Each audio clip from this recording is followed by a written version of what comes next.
शरीर पर कपड़े हो या ना हो, दीर्घ गंभीर फिर भी विचलित नहीं होता, उसी को त्याग कहते हैं। दुनिया के अंदर, जगत के अंदर आप रहते हो तो आप सुखी है कि दुखी है, जिसको फर्क नहीं पड़ता उनको वैरागी कहते हैं। और मैंने कल भी कहा था कि जीवन उसी का धन्य है जिसने जीवन को समझा है, जिसने जाना है। जीवन मतलब जिसने जान लिया। क्या जान लिया? ईश्वर को जान लिया, भगवान को जान लिया, ज्ञान को जान लिया, वैराग्य को जान लिया? जी नहीं, ये तो सेकंड लेयर की बातें हैं। जो पहली स्टेज है वो स्वयं को जानना, कि मैं खुद को जानना चाहता हूँ कि मैं कौन हूँ, मैं क्या हूँ। मैं खा पी करके सोने वाला नहीं हूँ, ये तो जानवर भी, पशु भी कर ही लेता है। जिंदगी केवल मौज का नाम नहीं है। आप बुद्धिजीवी लोग बैठे, मेरी उम्र इतनी नहीं है जितने आप, जितनी दिवालियां आप लोगों ने देख रखी है, जितने त्योहार आप मनाकर बैठे, उतनी मेरी उम्र नहीं। लेकिन मैं ठीक बोल जाऊं तो समर्थन कीजिएगा। लोग कहते हैं जिंदगी तो मौज का नाम है, मौज मस्ती करो, खाओ पियो जियो और चल दो। किसी ने कहा नहीं, जिंदगी मौज का नाम नहीं है, जिंदगी तो बोझ है, बोझ, कुछ नहीं है जीवन में। क्या, कैसे हो भैया? बोले टाइम पास कर रहे हैं। करोड़पति आदमी मिलने हमसे आए, लखपति व्यक्ति मिलने आए तो भी वो रोता रोता ही आता है। बोले ये दुख है, पैसा तो बहुत है, फैक्ट्री तो 2 चल रही, परिवार ठीक नहीं चल रहा। आधे से ज्यादा लोग हमसे मिलने आते ना कभी कभी, बड़े बड़े घर के लोग। हकीकत बताऊं मैं आपको, क्या बोलूं मैं आपसे, बड़े बड़े लोग आते, फिर परिचय हमको लोग कराते, बोले ये इनके पास इतना, इनके पास तो इतनी गाड़ियां हैं, इनके पास इतनी एकड़ जमीन है, इनके पास इतनी प्रॉपर्टी है। फिर जब वो अकेले में बात करते, धीरे से कहते हैं अशांति बहुत रहती है। जब अकेले से मिलते हैं ना, फिर कहते हैं पता नहीं अशांति बहुत, नींद नहीं आती, गोलियां चालू है, भूख नहीं लगती, डॉक्टर एकदम रेडी रहते हैं। बताओ आप, ये करोड़पति आदमी है, इसको बिना गोली के नींद नहीं आती। इससे ज्यादा अच्छा तो दिन भर मजदूरी करने वाला वो मजदूर है जो दिन भर के 50 रुपए कमा करके भी आराम से सोता है, कभी नींद की गोली लेने की जरूरत नहीं पड़ती। कम खाता है पर चैन से सोता है।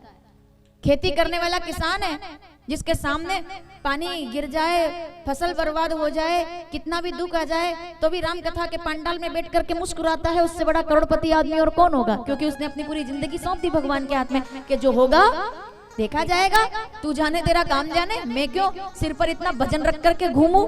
किस लिए? जब मैं जन्मा नहीं था उसके पहले मेरे लिए दूध का इंतजाम कर दिया था, उसको भगवान कहते हैं।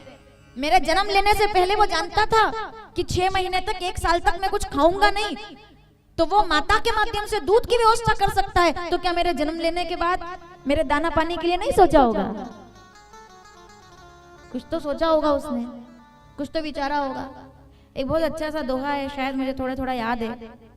धीरे धीरे रे मना, धीरे धीरे सब होई, माली सींचे सो घड़ा, ऋतु आए फल होई। आया समझ में? मैंने क्या बोला?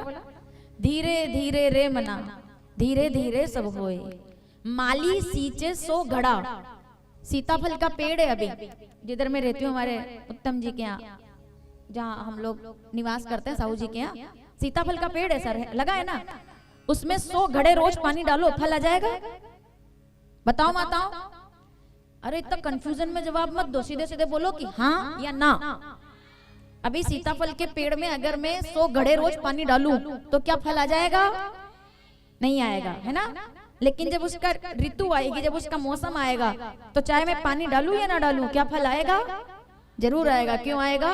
क्योंकि हर चीज का एक समय होता है। आप कितना भी पानी डाल दो, अगर समय नहीं है तो फल नहीं आएगा।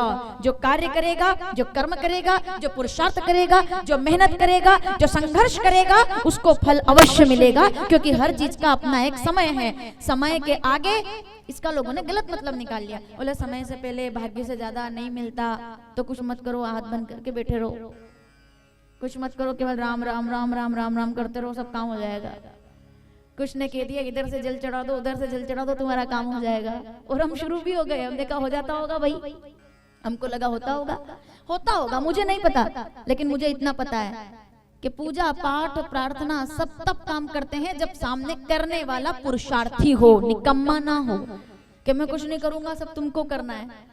उसको क्या करना है? उसने तो आंखें दे दी, दिमाग दे दिया, हाथ दे दिए काम करने के लिए, चलने के लिए आपको पैर दे दिए, सोचने के लिए बुद्धि दे दी, महसूस करने के लिए दिल दे दिया, उसके बाद भी आप उसके भरोसे पड़े कि सब करने वाला वही करेगा। केवल विश्वास कीजिए, लेकिन कर्म तो आपको करना पड़ेगा, पुरुषार्थ तो आपको करना पड़ेगा, संघर्ष आपको करना पड़ेगा, और उसके बाद जो फल निकल कर आएगा उसी को जीवन कहते हैं।